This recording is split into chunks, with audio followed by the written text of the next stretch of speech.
A Soraya diz assim: toda noite sonho que morri. Só quando acabo de pegar no sono, aí eu acordo assustada, achando que é verdade e volto a dormir na certeza que não vou sonhar mais, pois é só o primeiro sono, todo dia. Veja bem o que a Soraya está dizendo, gente. Veja bem o quanto ela encontrar um terapeuta que ajude ela a entender todas essas angústias que ela tem de morte, essas angústias de destruição dentro dela, alguém que possa acolher, que possa ressignificar isso para ela. Ela vai enxergar isso com muito valor. Ela vai ver você como referência, ela vai ser agradecida. Ela vai trazer mais material para vocês trabalharem. Ela vai ver valor no seu serviço. Porque vai ver resultado no seu trabalho. E aí vai pagar o preço para a sua consulta, porque ela vai ter resultado, ela vai ser mais exigente, porque as pessoas qualificadas que buscam o nosso serviço são mais exigentes, como qualquer pessoa que busca qualidade no serviço. Se a Soraya é uma que busca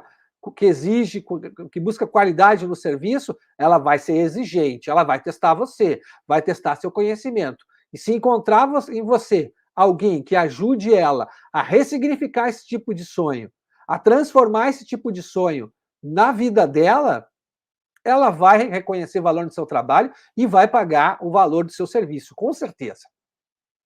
Esse é um ótimo exemplo de como a gente pode ajudar um paciente. E chegar já numa primeira sessão, muitas vezes um paciente desse tem problemas assim e não fala desse problema porque o terapeuta não diz que os sonhos são importantes.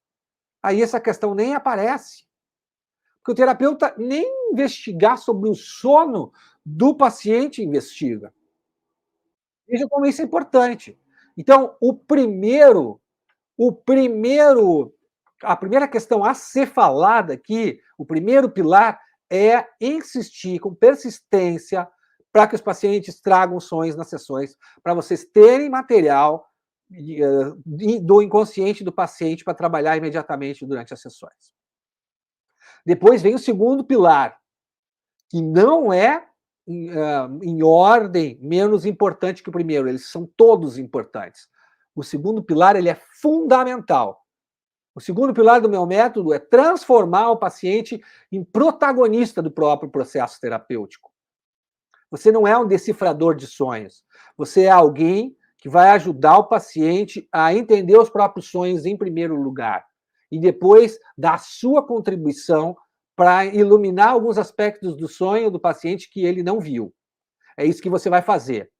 E para fazer isso, o paciente tem que ser protagonista. O primeiro a falar do próprio sonho tem que ser o paciente. Você tem que ajudar o paciente a fazer associações sobre o próprio sonho. Você tem que ajudar o paciente a, a dar as primeiras interpretações do próprio sonho. Você é coadjuvante, ele é protagonista. Por exemplo, uma paciente sonha que está conversando com o pai, depois de muitos sonhos onde ela não ouvia o que o pai tinha a dizer. Isso deixava ela muito angustiada, mais ou menos como a Soraya.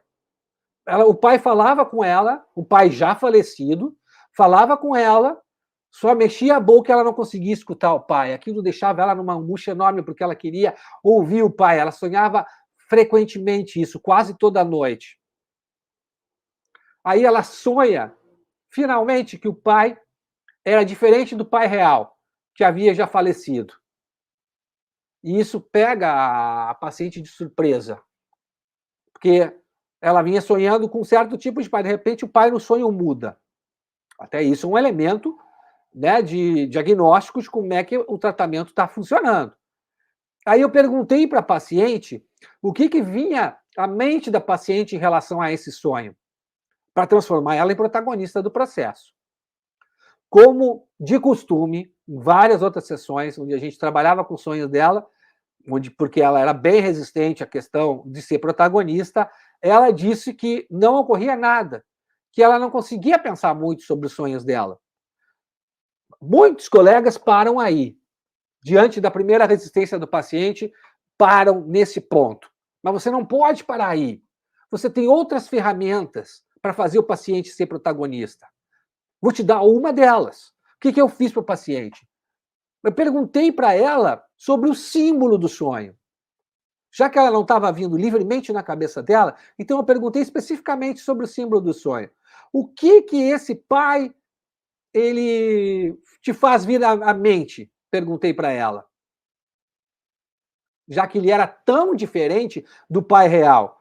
Aí a paciente disse que pensou na interpretação de um outro sonho que a gente tinha trabalhado, onde a gente tinha falado que o pai no sonho simbolizava eu, o analista dela, porque as características do pai eram parecidas com as características que ela via em mim, de alguém que a acalmava, de alguém que era compreensivo, de alguém que acolhia a sua angústia, de alguém que ajudava ela a pensar e não botava a culpa nela. Vejam como isso abre um leque de possibilidades. Ao fazer isso, eu não dou uma interpretação para a paciente e ela tem que concordar ou discordar. Ela se dá conta disso espontaneamente, estimulada por mim. Isso é muito mais eficaz, o resultado é muito mais contundente. Grande parte dos psicólogos não conseguem trabalhar a interpretação dos sonhos porque negligenciam justamente esse ponto do protagonismo dos pacientes. E se você tem um método para seguir e sabe as perguntas que fazer quando o paciente resiste a quando você quer que ele associe livremente, você consegue fazer ele ser o protagonista do processo terapêutico. O problema é você não ter método nenhum. Aí você fica a ver navios, fica boiando. Essa é a verdade. Se a gente coloca o paciente como protagonista no processo interpretativo, começando pelas associações que ele tem, investigando depois, se ele não diz nada, as impressões que ele tem, as sensações que ele tem, os sentimentos que ele tem, os pensamentos que ele tem em relação aos sonhos, os restos diurnos que vieram antes do sonho para ele pensar sobre o sonho, os símbolos oníricos, perguntar sobre os símbolos oníricos, como eu falei que eu fiz agora, os significados, alguns significados, ficarão bem claros para o paciente. E aí ele vai se sentir protagonista do processo. O próprio paciente vai relacionar o sonho com os seus conflitos, vai trazer hipóteses interpretativas que vai poder ajudar ele a pensar sobre seus pensamentos que estão presentes no conteúdo do manifesto do sonho.